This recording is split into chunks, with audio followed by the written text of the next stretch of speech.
వదనో బ్రహ్మాద్జిబాహురపరో హరి అఫాలలోచన శంభు భగవాన్ బాదరాయణ వ్యాసాయ విష్ణురూపాయ వ్యాసరూపాయ విష్ణవే నమో వై బ్రహ్మనిధయే వాసిష్ఠాయ నమో నమః. అఖండమండలాకారం వ్యాప్తం యేన చరాచరం తత్పదం దర్శితం యేన తస్మై శ్రీ గురవే నమః. తస్మై శ్రీ గురవే నమః. ఆషాఢ పూర్ణిమని గురు పూర్ణిమ అని వ్యవహరిస్తారు. ఈ సందర్భంగా గురు పూజ చేసుకోవడం సంప్రదాయం. ఇటువంటి పవిత్రమైనటువంటి పర్వకాలంలో సనాతన ధర్మానికి చెందినటువంటి గురు పరంపరందరికీ నమస్కారం చేసుకుంటూ, గురు వైభవం ఈరోజు తెలుసుకోవాల్సిన ముఖ్యమైన అంశం. అసలు గురువు అంటే ఒక వ్యక్తి కాదు, ఒక జ్ఞానం యొక్క స్వరూపం. ఒక జ్ఞానం మనకు అందడానికి ఆయన ఒక మాధ్యమంలో ఉన్నారు. ఆ జ్ఞానాన్ని ఇచ్చినందుకు గాను మనం గురువుని పూజిస్తుంటాం. అంటే పూజిస్తున్న దేన్ని? జ్ఞానాన్ని పూజిస్తున్నాం. జ్ఞానమే గురువు. ఆ జ్ఞానం బోధించిన వారిని మనం ఆరాధించడం, జ్ఞానాన్ని ఆరాధించడమే. జ్ఞానం భగవత్ స్వరూపం. ఎందుకంటే మనుష్య జన్మ వచ్చిన తర్వాత భౌతికంగా ఎలా సుఖపడాలి, ఈ శరీరంతో ఎలా జీవించాలని మాత్రమే కాదు, ఈ శరీరంతోనే పరమార్థం ఎలా సాధించాలి, ఈ శరీరాన్ని సాధనకి ఎలా వినియోగించుకోవాలో తెలియాలండి. ఆ విధంగా ఆ మార్గాన్ని చెప్పేవారు, మనల్ని సాధనకి వినియోగింపబడేలా తీర్చిదిద్దేవారిని గురువులు అంటారు. గురువులు, ఉపాధ్యాయులు, ఆచార్యులు, అధ్యాపకులు, దేశికులు అంటూ గురు శబ్దానికి అనేక పేర్లు మన సంస్కృతులు లభిస్తాయి. ఇది ఆశ్చర్యం. అంటే ఏ సందర్భాన్ని అనుసరించి ఏది చెప్పాలి అని. గురువు అంటే గౌరవించవలసిన వాడు అని అర్థం. నిజానికి అది గురుస్వరూపంగా మనం పూజించాలంటే గౌరవించాలి. గౌరవం అనే పదం కూడా గురు శబ్దం నుంచే వచ్చిందండి. గురుభావంతో ఎవరిని చూడాలో ఆ చూసే విధానాన్ని మనం గౌరవం అంటాం. ఇక్కడ అలా చూడవలసిన వారు ఎవరంటే తల్లి, తండ్రి, ఆచార్యుడు. దీన్ని మనం మాతృదేవో భవ, పితృదేవో భవ, ఆచార్య దేవో భవ అంటాం. ఈ ముగ్గురికి కలిపి గురు శబ్దం వర్తిస్తుంది. అది గురువుల్ని పూజించు అంటే తల్లి, తండ్రి, ఆచార్యుడు ముగ్గురిని పూజించు అని అర్థం. ఎందుకంటే తల్లి, తండ్రి మొదటి గురువులండి. అసలు బ్రతుకులో మొదటి అడుగు, మొదటి పలుకు అక్కడి నుంచి నేర్పింది తల్లి, తండ్రి. అందుకే వారిని గురువులుగా చూడాలి. ఆ తర్వాత ఆచార్యుడిని చూడాలి. ఆచార్యుడి దగ్గరికి వచ్చినప్పుడు స్థానం ఇంకా గొప్పదైంది. ఎందుకంటే తల్లిదండ్రులు ఈ జన్మనిచ్చారు, కానీ గురువు దీక్షా జన్మనిస్తాడు జ్ఞానం ద్వారా.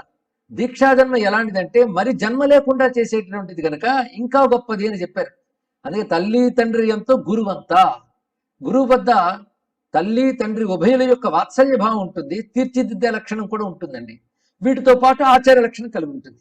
కానీ గురువు దగ్గరకు వచ్చినప్పటికల్లా మూడు భావాలు కలుస్తాయని చెప్తారు. అది ఆచార్య అనే శబ్దం చేత కూడా చెప్పబడుతున్నది. ఈ ఆచార్యుడు, ఉపాధ్యాయుడు. ఉపాధ్యాయుడు అంటే మన విద్యలు మొదలైనటువంటివి పాఠాలు నేర్పే వాళ్ళని మనం ఉపాధ్యాయులు అంటాం. వీళ్ళని కూడా ఆచార్య అని చెప్పవచ్చు, కానీ చిక్కించే ద్వేతాలు ఉన్నాయి. అలాగే మంత్రోపదేశం, ధర్మోపదేశం, జ్ఞానోపదేశం, ఈ మూడు చేసినటువంటి వారికి గురుస్థానం ఎక్కువగా చెప్పబడుతున్నది. ఎందుకంటే మంత్రము, ధర్మము, జ్ఞానం ఈ మూడు మనలో దివ్యత్వాన్ని ప్రచోదనం చేస్తాయి. అంటే మనలో మనకు కూడా తెలియని ఒకనొక ఈశ్వర శక్తి ఉన్నది. ఇంకా చెప్పాలని ఈశ్వర చైతన్యం ఉన్నది. ఆ ఈశ్వర చైతన్యాన్ని ఆత్మ అని అంటాం. దాన్ని తెలుసుకునేలా చేస్తూ బుద్ధిని ఆ దిశగా ప్రేరేపణ చేసేది ఏదో అది అధ్యాత్మ విద్య అంటారు. కనుకనే లౌకిక విద్యను ఇచ్చే వాళ్ళని కూడా గురువులు అనాలి, కానీ అధ్యాత్మ విద్యను ఎవరు చెప్తున్నారో వారు సాక్షాత్ భగవంతునితో సమానమైన గురువుగా చూడాలి. అలాంటి గురువులను పూజించే రోజు ఈ రోజునండి. అందుకే ఈ రోజున అటువంటి గురువులను ఆరాధించాలి. విశేషించి పూర్ణిమకి వ్యాస పూర్ణిమ అని కూడా పేరు. వ్యాసుడు అంటే గురువుకి మరొక పేరునే అర్థం చేసుకోవాలి. వ్యాసుడు అనగానే మనకు వ్యాసమహర్షి గుర్తొస్తారు, కానీ అది ఆయన బిరుదనామం. అసలు పేరు మాత్రం కృష్ణుడు. ద్వీపంలో పుట్టాడు కనుక కృష్ణ ద్వైపాయనుడు. వేదములను వ్యాసం చేశాడు కనుక వ్యాసుడు అని పేరు వచ్చింది. వ్యాసము చేయటంటే విస్తరించి చెప్పుట అని అర్థం. ఒక జ్ఞానాన్ని క్రమబద్ధీకరించి ఒక నిబద్ధం చేసి ఒక పద్ధతిని ఏర్పరిచి మనకు బోధిస్తే ఆ పద్ధతికి వ్యాసము చేయటం అని అర్థం. ఆ పద్ధతిని చేసిన వాడిని వ్యాసుడు అంటారు. అలాంటి వ్యాస భగవానుని మనం ఈ రోజున ఆరాధన చెయ్యాలి. ఇది తెలుసుకోవాలి. అంతేగాని గురు పూర్ణిమ అంటూ అసంప్రదాయ ధోరణిలోకి వెళ్లకుండా గురు పూర్ణిమ నాడు చేయవలసింది, సంప్రదాయ సిద్ధంగా చేయవలసింది వ్యాస పూజ చెయ్యాలి. ఎందుకంటే వ్యాసుడు అనేవాడే లేకపోతే సనాతన ధర్మం అనేదే లేదు. మన ధర్మానికి ఒక ప్రారంభకులు, ఒక ప్రవర్తకులు, ఒక ప్రవక్త లేడు. అయినప్పటికీ ఎవరైనా ఒక ప్రవక్తని చెప్పుకోవాలి అంటే మాత్రం వ్యాస భగవాన్నే చెప్పాలి. ఎందుకంటే వేదములు అనంతములు. ద్వాపర యుగాంతమునికి అనంత వేద శాఖలు ఉండేవి. కానీ రానున్న కలియుగంలో మానవులు అల్పాయుష్కులు, అల్పబుద్ధులు అవుతారు. అల్పబుద్ధే గొప్ప బుద్ధి అనుకునేటువంటి అల్పత్వం ఉంటుంది. అది చాలా బాధాకరమైన అంశం. జ్ఞానం లేకపోవడం ఒకటి, అజ్ఞానాన్ని జ్ఞానం అనుకోవడం ఒకటి. ఈ లక్షణాలు కలియుగంలో ఉంటాయి. దీన్నే అల్పాయుష్క లక్షణాలు అంటారు. ఇలాంటి అల్పబుద్ధులు, అల్పజీవులు, తపశ్శక్తి మొదలు క్షీణించిన వారు ఏర్పడతారు కలియుగంలో. గనక వీరి కోసమే వేదాన్ని చక్కగా వ్యవస్థ చేయాలి అనుకొని ఆ మహానుభావుడు వేదములను 4 భాగములుగా చేసి విస్తరింపజేశాడు. ఋగ్యజుస్సామ అధర్వణములుగా విస్తరింపజేశాడు. అందుకే ఆయనకు వేద వ్యాసుడు అని పేరు వచ్చింది. ద్వాపర యుగాంతంలో కలియుగం కోసం మహానుభావుడు చేసిన గొప్ప పని. ఆ తర్వాత చేసినది మహాకార్యం. 18 మహాపురాణాలు, 18 ఉపపురాణాలు రచించాడు ఆయన. తద్వారా వేదములో ఏదైతే చెప్పబడిందో అది సామాన్య జనులకు కూడా అందేటట్లు చేయడం కోసం పురాణ వాంగ్మయం వచ్చిందని. పురాణ వాంగ్మయమే లేకపోయి ఉంటే సనాతన ధర్మం ఇంత బలంగా ఉండేది కాదు. ఎందుకంటే వేదములో చెప్పినవన్నీ గహనమైన విషయాలు, సామాన్య బుద్ధులకు అంత తేలిగ్గా అర్థం కావు. అలాంటి వేదములో చెప్పినటువంటి ధర్మము సామాన్యులు కూడా అభ్యసించే విధంగా చక్కటి బోధనలతో, గాథలతో తీర్చిదిద్దినది పురాణ వాంగ్మయం. అక్కడ తాకుండా మహానుభావుడు మహాభారత ఇతిహాసాన్ని రచించాడు. ఇతిహాసాన్ని ఎలాగ సమకూర్చాడంటే అటు వేదములో చెప్పిన ధర్మము, ఇటు పురాణముల్లో చెప్పిన అంశము, అదే విధంగా అనేక ధర్మశాస్త్రాల్లో చెప్పబడ్డవి. మనకు ధర్మశాస్త్రాలు వేల సంఖ్యలో ఉన్నాయి. ఇప్పుడు లభిస్తున్నవే కొన్ని వందలు ఉన్నాయండి. పరాశర స్మృతి, మనుస్మృతి, యాజ్ఞవల్క్య స్మృతి, ఆపస్తంభ స్మృతి, ఇలాంటివి చాలా చాలా ఉన్నాయి. ఇవన్నీ తీసుకుని ఇంకా వేదములకు అంగములైనటువంటి శిక్ష, వ్యాకరణ, ఛంద, నిరుక్త, జ్యోతిష, కల్పాది శాస్త్రములు, వీటన్నిటి సారము తీసుకుని మహాభారతం రచించాడు మహానుభావుడు. మహాభారతం ధర్మాల పుట్ట. అది ఉపాసనల, ఉపదేశాల రాశి. అంత దివ్యమైన గ్రంథాన్ని రచించాడు. ఒంటి చేత్త మహానుభుడు ఎంత పనిచేశాడో చూడండి. పురాణముల సంఖ్య మొత్తం లెక్క కడితే 1,00,000 పైన కనబడుతున్నాయి మనకి. 4 లక్షల మొత్తం పురాణాల శ్లోకాల సంఖ్య చూస్తే. ఇక వేదమా, దానికి లెక్కే చెప్పలేం. ఇక మహాభారతం ఎంత విస్తారమైన గ్రంథం అంటే 1,00,000 శ్లోకాల మహాగ్రంథం. ఇవన్నీ రచించి భాగవతాన్ని కూడా అందించాడు. బ్రహ్మసూత్రాలు కూడా వీరి యొక్క పరిధానమైన అని చాలా మంది సంప్రదాయజ్ఞులు చెప్తారు. ఇంత వాంగ్మయాన్ని ఆ మహానుభావుడు ఒక్కడు అందించాడు. మనకు ఏది కావాలన్నా ఇందులోనే లభిస్తుందండి. వేదము ఈయన రచించలేదు, ఇది తెలుసుకోవాలి. వేదము అనేక వేలాది మహర్షులు దర్శించిన సత్యాల రాశి వేదం. అందుకే వేదంలో ప్రతి మంత్రానికి ద్రష్ట అంటూ ఆ ఋషి పేర్లు చెప్పబడుతున్నాయి. అలా వేదాలు మనం తెలుసుకుంటే ఎందరో ఋషుల పేర్లు కనబడతాయి. ఆ ఋషుల పేర్లన్నీ పురాణంలో లభిస్తాయి, మహాభారతంలో కనబడతాయి. అంటే ఋషులు వేదము ద్వారా ఏ సత్యాన్ని తాము దర్శించి అందించారో దాన్ని పురాణ ఇతిహాసాలు కూడా వ్యాసులు అందించారు. కనుక సనాతన ధర్మం వ్యాసులు తయారు చేయలేదు, మహర్షులు దర్శించినటువంటి శాశ్వత సత్యాల రూపమైన సనాతన ధర్మాన్ని అంతటిని ఈ మహానుభావుడు మనకు ప్రసాదించాడు. అందుకే ఎవరు ఏ కావ్యం రచించినా, ఏ ధర్మం బోధించినా వాటి యొక్క ఆధారం తప్పకుండా వ్యాసుని రచనలో ఉంటాయి. ఆ కారణం చేతనే వ్యాసోచ్చిష్టం జగత్ సర్వం అని ప్రసిద్ధి చెందిన మాట ఉన్నది. అంటే సృష్టిలో అంతా కూడాను వ్యాసుని ఎంగిలే అని అర్థం. అంటే ఆయన చెప్పిందే ఎవరైనా చెప్తారు. ఆ మాట ఆయన భారతంలో కూడా ప్రతిపాదన చేశాడు కదా. ఎది హాస్తి తదన్యత్ర ఎన్నే హాస్తి నత్వచిత్. ఇక్కడ ఉన్నదే ఎక్కడైనా ఉంది, ఇక్కడ లేనిది ఎక్కడా లేదని ప్రతిజ్ఞ పట్టి చెప్పాడు. అది మహాభారతంలో మాత్రమే కాదు, పురాణములు ఎందుకు కూడా అలాంటి విషయం కనబడుతుంది. ఈ విధంగా ఆయన ఒక చక్కని వ్యవస్థని ఏర్పాటు చేశాడు వ్యాసదేవుడు. ఒక వ్యాసావతారం ఇప్పటికీ ఉన్నది. ఆయన దివ్య భూమికల్లో, సూక్ష్మ భూమికల్లో ఈ భారతదేశంలో సిద్ధ భూములందు నేటికి ఉన్నారు. అందుకే వారిని స్మరిస్తే ధన్యులమవుతాం. ఈ రోజున చేయవలసింది వ్యాస పూజ ప్రధానంగా. ఇది అందరూ గుర్తుపెట్టుకోవాల్సిన అంశం. వ్యాసుని అష్టోత్తర శతనామాలతో ఆరాధించాలి. అదేవిధంగా షోడశోపచార పూజ చేయాలి.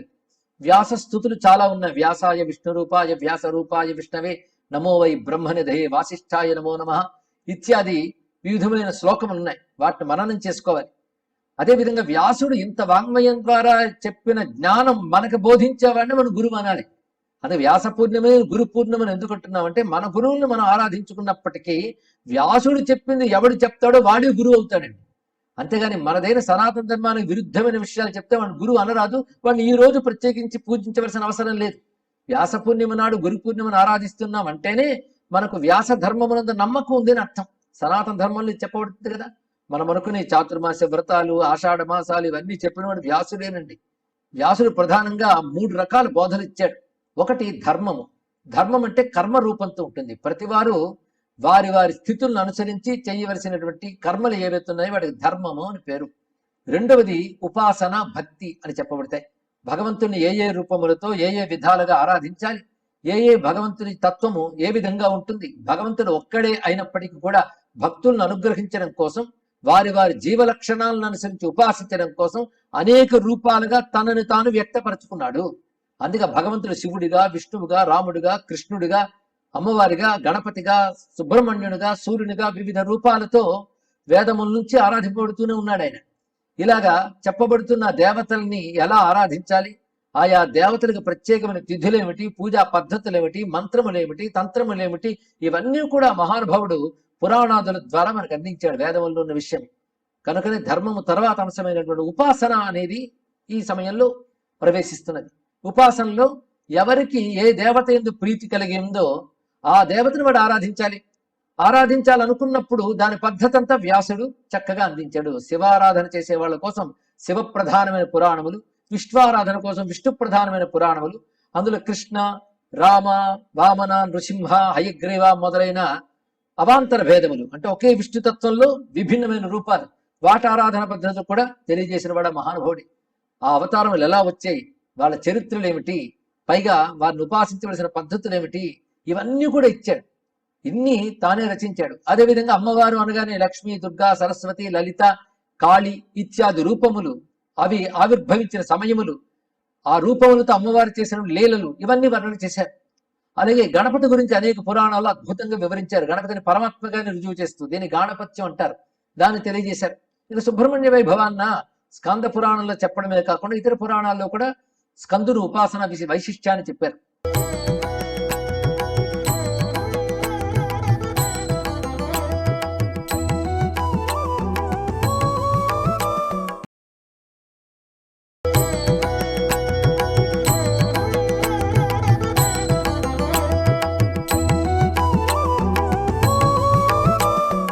అలాగే సూర్యోపాసన వివిధ పురాణాల్లో ఉన్నప్పటికీ ఉప పురాణాల్లో ఆదిత్య పురాణం, గణేశ పురాణం మొదలైన వాటిలో గణేశుని గురించి, సూర్యుని గురించి కూడా తెలియజేశారండి. ఇలాగా సనాతన ధర్మంలో ఉన్న 6 మతాలు, షణ్మతాలు అంటున్నారు కదా, సూర్యుడు, సుబ్రహ్మణ్యుడు, గణపతి, శివుడు, శక్తి, విష్ణువు, ఈ 6ంటిని కూడాను వేద సమ్మతమైన ఈ 6 ఉపాసనా మార్గాలు బోధించాడు. ఈ విధంగా ధర్మము తర్వాత ఉపాసన. ఇక మూడవది వేదాంత విచారణ, చాలా ప్రధానం. వ్యాసుడు ప్రతి పురాణంలో, ప్రతి రచనలో ధర్మాలు బోధిస్తూ భక్తి అనబడే ఉపాసన చెప్తూ మూడవదైన జ్ఞానాన్ని కూడా ప్రతి పురాణంలో చెప్పాడు. ఏదైతే వేదాంతమునందు, ఉపనిషత్తులందు చెప్పబడిందో ఆ వేదాంత సారాన్నంతటినీ జ్ఞానం అంటారు. అది విచారణ రూపమైనటువంటిది, బుద్ధితో తెలుసుకోవాల్సినదే జ్ఞానం. ఆ జ్ఞానాన్ని సమృద్ధిగా ప్రతి పురాణంలో అందించాడు. సనాతన ధర్మం అంటే ఈ మూడే: ధర్మము, ఉపాసన, జ్ఞానము. ఈ మూడింటిని బోధించినటువంటి వాడు వ్యాస భగవానుడు. అది వ్యాసుని చెప్పిన మాటల్ని అధ్యయనం చేసి అనుష్ఠించి ఆ తర్వాత ఎవడైతే బోధిస్తున్నాడో వాడిని ఆచార్యుడు అని అంటారు. కనుక ప్రతి ఆచార్యుడికి కర్తవ్యం ఏంటంటే వ్యాస భగవాను యందు భక్తి కలిగి వ్యాసుడు అందించిన వాంగ్మయాన్ని తాను అధ్యయనం చేసి అనుష్ఠానం చేసి అనుభవాన్ని పొంది, 3 అకారాలు కావాలండి: అధ్యయనం, అనుష్ఠానం, అనుభవం. ఈ 3 పొంది తాను శిష్యులకు బోధించాలి. అలా సనాతనమైనటువంటి ఏ సంప్రదాయం ఉన్నదో వ్యాస సంప్రదాయం, దానిని బోధించిన వాడిని మనం వ్యాసునితో సమానంగా భావిస్తాం. అందుకే వ్యాసుని గ్రంథములను పూజించడం ఒకటి, ఆ వ్యాస ధర్మాన్ని మనం బోధించిన గురువుని ఆరాధించడం ఒకటి. ఈ గురువులు ఇందాక చెప్పినట్లుగా ధర్మము చెప్పిన వారి ఉండాలి, అలాగే భగవదారాధన పద్ధతులు ఉపదేశము చేసిన వాళ్ళు ఉండాలి. మూడవది వేదాంత జ్ఞానం బోధించే వారి ఉండాలి. సాధారణంగా 3 కలిసిన గురువు దొరకడం అరుదే. కొందరు కేవలం ధర్మాలు చెప్తారు, కొంతమంది మంత్రోపదేశం చేస్తారు, వాళ్ళకి ధర్మశాస్త్ర విషయాలు తెలియవు. కొందరు ఈ 2 కాకుండా కేవలం వేదాంత విద్య చెప్తారు. అలా కాకుండా మనిషికి 3 అవసరమే. ముందు ధర్మబద్ధమైన జీవనం లేకపోతే చిత్తశుద్ధే లేదు, వాడికి ఉపాసనే పండదు. కనుకనే చిత్తశుద్ధి కావాలన్నా, ఇహము పరము లభించాలన్నా ముందు ధర్మబద్ధమైన కర్మాచరణ కావాలి. ఆ కర్మాచరణలో ఏది విధి, ఏది నిషేధము, అది శాస్త్ర సహాయంతో, శాస్త్ర ప్రమాణంతో చెప్పాలి. అటు తర్వాత మన కర్మ మనం చేస్తూ ఉన్నప్పటికీ అది చక్కగా చెయ్యాలన్నా, సత్ఫలితం ఇవ్వాలన్నా, పరమార్థం పొందాలన్నా భగవంతుడి యొక్క బాసట కావాలి, ఆయన ఆసరా కావాలి. అందుకే ఉపాసన అనేది ప్రవేశిస్తున్నది. ఈశ్వరోపాసన చేయాలి. ఆ ఈశ్వరోపాసన విధానం ఆయా జీవుల యొక్క లక్షణాన్ని అనుసరించి, వాళ్ళ అభిరుచిని అనుసరించి, వాళ్ళ సంస్కారాన్ని అనుసరించి వారికి ఏ దేవత ఉపాసన ఎలాగ చేయించాలో గురువు ఉపదేశిస్తాడు. కనుక అక్కడ ఉపాసన అనే విషయం వస్తున్నది. ఈ రెండిటి తర్వాత చేయవలసినది విచారణ. ఆత్మతత్వం ఏమిటి, అసలు బ్రహ్మం అంటే ఏమిటి, ఆత్మ అంటే ఏమిటి, ఈ విషయంపై విచారణ ఉంటుంది. ఈ మూడు ఒకదాని తర్వాత ఒకటి అని కాకుండా ఒక దానితో ఒకటి కూడా చేయవచ్చండి. అంటే జ్ఞానమనందు దృష్టి పెట్టి ధర్మాచరణ చేస్తూ ఉపాసనను ఆశ్రయిస్తే క్రమంగా జ్ఞానంలో వెళ్ళి మోక్షాన్ని పొందుతాం. ఇది పద్ధతి. కానీ ఈ మూడింటిని బోధించేటువంటి వారు సాక్షాత్ విష్ణు సమానులే అని మనకి దత్తాత్రేయ మాహాత్మ్యం బ్రహ్మాండ పురాణంలో చెప్పబడుతున్నది. అటువంటి ఆచార్యావతారంగా వ్యాసుని మనం కొలుచుకుంటున్నాం. వ్యాసుడు కేవలం గొప్ప మేధావి మాత్రమే కాదు, సాక్షాత్ విష్ణువు యొక్క అంశస్వరూపము అంటూ పురాణములన్నీ మనకు చెప్తున్నాయి. వ్యాసుడు అపాంతర తముడు అనేటువంటి ఒక మహర్షి. బ్రహ్మదేవుడు తన వద్ద నారాయణుడి ద్వారా లభించిన వేదములు ఏవైతే ఉన్నాయో వాటిని లోకంలో ఆయా కాలాలకు తగ్గట్టుగా అందించడం కోసం నారాయణ ప్రార్థన చేస్తే నారాయణుడు తన అంశావతారమైనటువంటి అపాంతర తముని బ్రహ్మలోకంలో ఆవిర్భవింపజేశాడు అంటూ మహాభారతం చెప్తున్నది. అపాంతర తముడే మన్వంతరంలో ఒక్కొక్క వ్యాసుడు వస్తుంటాడు అంటూ మనకి పురాణముల యందు ఎంతమంది వ్యాసులు వచ్చారు, ఇంకా ఎంతమంది వ్యాసులు రాబోతున్నారో తెలియజేస్తారు. వ్యాసుడికి వ్యక్తి పేరు కాదు, ఒక పదవి పేరు. ఇప్పుడు మన కృష్ణద్వైపాయనుడు వ్యాసుడు, మరొక మన్వంతరం వచ్చినప్పుడు మరొకడు వ్యాసుడు అవుతాడు, అగస్త్యుల వారి వ్యాసులు అవుతారు కూడా చెప్తున్నారు. అలాగా ఒక్కొక్కప్పుడు ఒక్కొక్కరు వ్యాస దేవులుగా వస్తూ ఉంటారండి. ఇక్కడ అంటే అపాంతరతముడి యొక్క తేజస్సు ఆ ఋషిలో ప్రవేశించి తద్వారా మనకి ఈ వేదాది విద్యలు వస్తాయి. కానీ మనం ఆరాధిస్తున్నది అపాంతరతముని. అపాంతరతముడు అంటే అంతరతమస్సు అంటే లోపలి చీకటి అనగా అజ్ఞానం.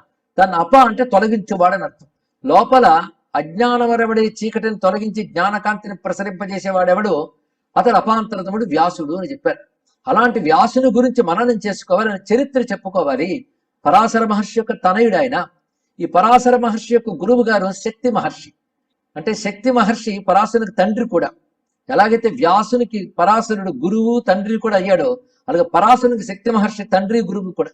అలాంటి శక్తి మహర్షికి తండ్రి గురువు వశిష్ఠుడు వారు. అలాంటి వశిష్ఠునికి తండ్రి గురువు బ్రహ్మదేవుడు. అలాంటి బ్రహ్మదేవుని కూడా కల్పించినటువంటి వాడు ఎవరు అంటే నారాయణుడే. అయితే నారాయణుడన్నా శివుడన్నా ఒకటే గనక శివుడని కొంతమంది సదాశివ సమారంభ అంటారు, కొంతమంది నారాయణ సమారంభ అంటారు.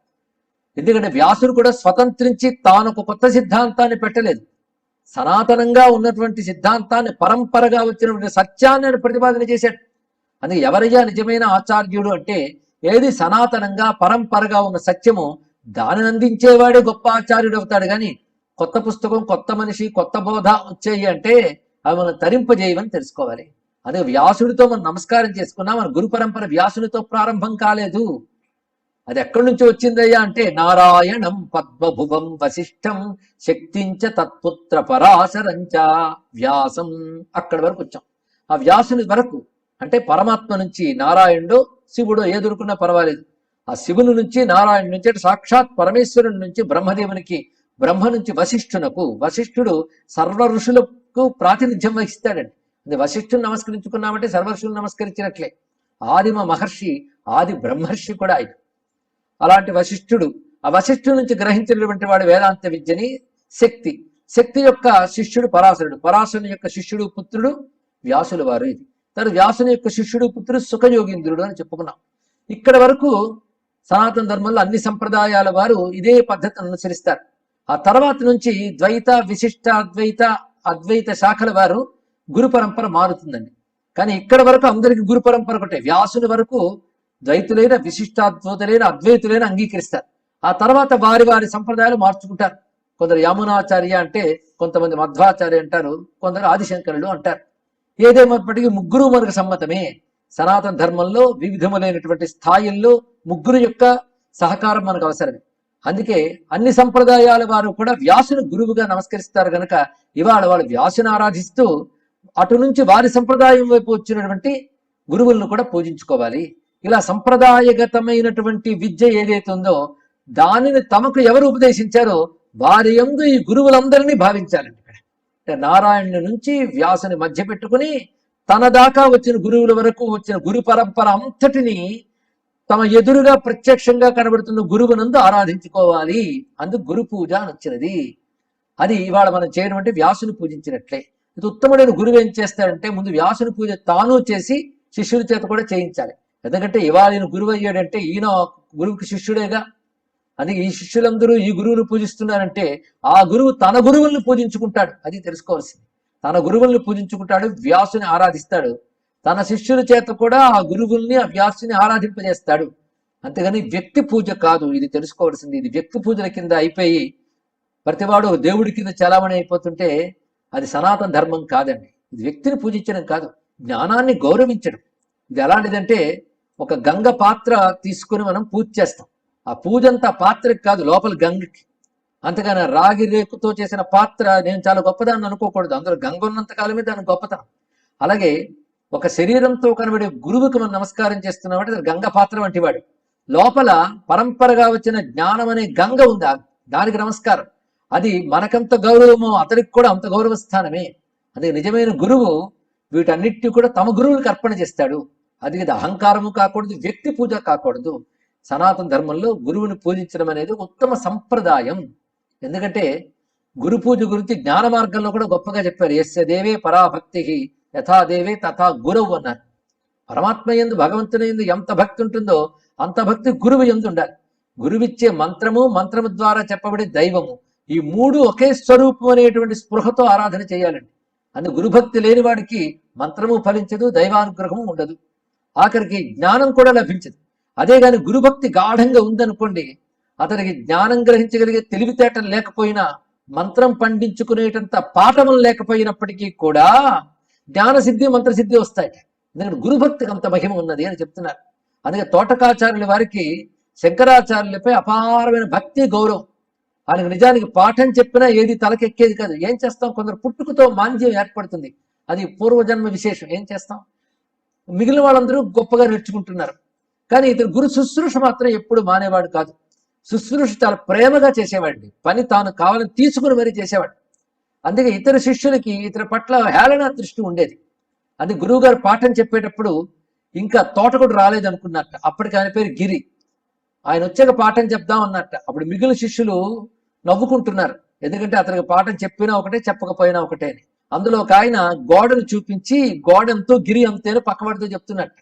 ఇదంతా గురువు గారు గమనించారు. వీళ్ళకి అప్పుడు అహంకారం మొదలైంది, దీన్ని తొలగించాలి అనుకున్నారు. అప్పుడే ఏటికి వెళ్లి వస్త్రాలు పిండి తెచ్చి ఆరవేస్తున్న గిరి హఠాత్తుగా తోటకం అనే ఛందస్సులో అత్యద్భుతమైన శ్లోకాలు చెప్పారండి. వేదాంత రహస్యానంతని చెప్పాడు. అక్కడ ఉన్న వాళ్ళు ఆశ్చర్యపోయారు. ఏవైతే వాళ్ళు శాస్త్రాలు అధ్యయనం చేస్తున్నారో అవన్నీ చక్కటి శ్లోకంలో అప్పటికప్పుడు ఆశువుగా ఆయన చెప్పి రాగానే వీళ్ళు ఆశ్చర్యచకితులై చూస్తున్నారు. తిన్నగా వచ్చే ఆ గిరి మోకాళ్ళ మీద కూర్చుని 2 చేతులు జోయిలించి భగవత్పాదుల వారి ముందు స్తుతించారు. విదితాఖిల శాస్త్ర సుధా జలదే మహితోపనిషత్ కథితార్థ నిదే హృదయే కలయే విమలం చరణం భవ శంకర దేశిక మే శరణం అని స్తుతి చేశారు. అప్పుడు వారందరికి కూడా అహంకారం పోయింది. గురు కటాక్షం ఎంత గొప్పదంటే, అశ్రుత గ్రంథ బోధ, శాస్త్రాలన్నీ అధ్యయనం చేయకపోయినప్పటికీ కూడా వాటి ద్వారా ఏ జ్ఞానం రావాలో ఆ జ్ఞానం ప్రసరింపజేయగలడు గురువు. గురువు ఎంత శక్తి ఉంటుందండి. అది గురుభక్తికి శక్తి ఉన్నది. ఒకే పుస్తకం మనంతరం మనం చదువుకుని తెలుసుకునే దానికి గురుముఖత విన్నదానికి చాలా భేదం ఉంటుంది. గురుముఖత విన్నది దాని సారం లభిస్తుంది, అది శక్తివంతంగా పనిచేస్తుంది, సిద్ధిగా లభిస్తుంది.